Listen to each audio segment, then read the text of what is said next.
अस्सलामु अलैकुम वरहमतुल्लाहि वबरकातुहू। मेरे भरावां दा ते सजना दा ते बेलियां दा की हाल चाल है? तकड़े हो, तकड़िया रहना, घबराना नहीं। तो गल बड़ी वध गई है। गल वध इंज गई है जनाब कि असी ना पिछले दिनों में ना कुछ साल 2 साल पहले टूवल दी करवानी होवे बोर, ते माए ते मेरा एक जनाब कज़न असी दोवें वागे शहर जदों वग गए ना ते बोरां वालियां कोल गए ते उन्हां नाल गल कीती कि असी करवानी है बोर, ते तुहाडा की हिसाब किताब है ते कितने पैसे लैसो तो कितनी देर है सानू कर देसो।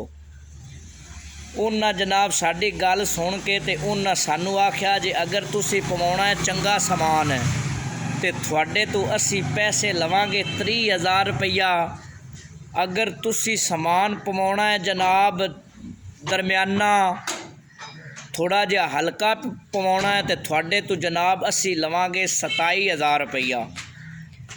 असी सोचा भी 3,000 रुपये की गल बात कोनी है, क्यों ना 30,000 रुपया भर के तो चंगी बोर करवा लवीए। जनाब असी उन्होंने आख्या भी असी सानू तुसी ना चंगा माल पा दिओ, चंगी बोर कर दिओ, असी 30,000 रुपये देने हैं। असी जनाब उन्होंने कोई 10,000 रुपया बयाना दे दिता।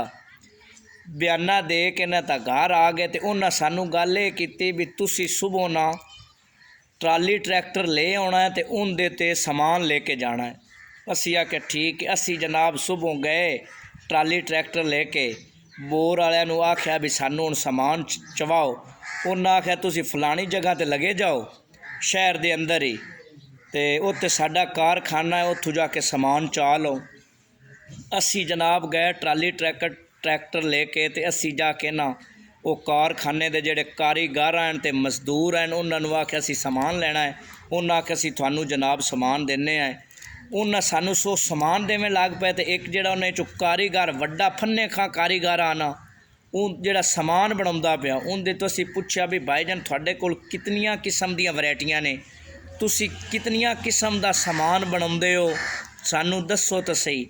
उन्हें आख्या भाई जी जदों दा असी कारखाना लाया है ना तो काम करन लगे हैं, असी एक ही वैरायटी तैयार करने हैं, साडे कोल कोई होर वैरायटी नहीं है। असी आख्या ठीक है। असी जनाब समान लोड करवाया तो लेके आ गए, बोर करवा ली। उन्होंने असी पैसे तकरीबन सारे दे दिते। 1,000 रुपया ना मैं जान के ही ना दिता उस गल की वजह तो। वो जनाब ना कुछ 10-12 दिन गुजरे ना तो मैं उतों गुजरिया तो उन्हें मैनू सद्या। उन्हें आख्या भाई जी यार तेरे लेना 1,000 रुपया बकाया है। तो वो साढ़े ले ना बड़ी मशहूर कहावत है। कहावत यह है भी किसी औरत किसी ने आख्या कि मैनू नत्थ गड़ा दे, तो उस अगू बंदे पता की जवाब दिता। उस आख्या मैं तेरा नक वड्डन नूं फिरना तो तू मैनू आनी है नत्थ गड़वा दे। वो जनाब मेरे ना ज़हन च ये कहावत आई। मैं आख्या भाई जी 1,000 रुपया तो थोड़ा देना, लेकिन तुसी समान साढ़े नाल गल कीती आई भी आला किस्म का पाउणा, चंगा पाउणा, लेकिन तुसी समान तो आम रूटीन नाल ही पाया है। उन्हें आख्या नहीं जनाब असी समान इंज पा दिता, इंज पा मुख्तसर जनाब वो को ना गल उन्हें मन्नी। गल करन दा दोस्तों सजनों ते बेलियो मतलब है कि अज दा जेड़ा साडा वक्त है ना ते दौर इहदे विच हर बंदे ही बड़ा तेज़ ते चलाक बनने की कोशिश करता है, तो हर बंदा ही फराड ते धोखा देवन की कोशिश करता है। तो बस ये सोचता है भी माल आना चाहिए है, चाहे वो हराम तरीके ना आवे या कि हलाल तरीके नाल। असी वो नहीं वेखदे, बस सानू सिर्फ माल ही चाहिए है। तो दोस्तों इंज नहीं करना चाहिए। सानू अपनी हदूद दे विच रह के ते जेड़ा माल है उनके बारे जेड़ा असी कमाउने हैं सोचना चाहिए है कि असी क्या वाकई असी हलाल तरीके ना माल ये रिज़क कमा रहे हैं या कि हराम तरीके ना असी कमा रहे हैं।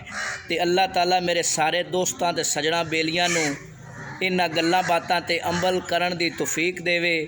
अल्लाह निगहबान।